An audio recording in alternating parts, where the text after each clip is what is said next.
తిరుపతి వరకు పూర్తిగా రాయలసీమ అంతా మొత్తం ఆంధ్ర రాష్ట్రం అంతా కూడా స్వామిజీ వారు షోడశ దత్తక్షేత్రాలు 16 దత్తక్షేత్రాలు ప్రతిష్ఠ చేశారు.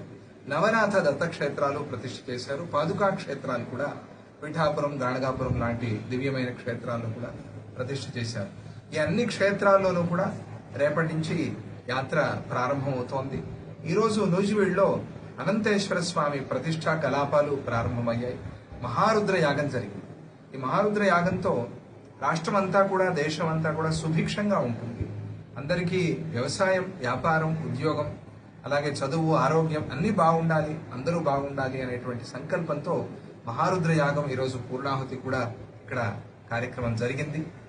ఇక్కడ నూజివీడులో అనంతేశ్వర స్వామి ప్రతిష్ఠ, అలాగే దేవదేవ రాగసాగర అనేటువంటి రాగసాగర నాద చికిత్సతో కూడా స్వామిజీ వారి ఇక్కడ వారిని అనుగ్రహించనున్నారు. ఈ అన్ని కార్యక్రమాలు దిగ్విజయంగా జరిగి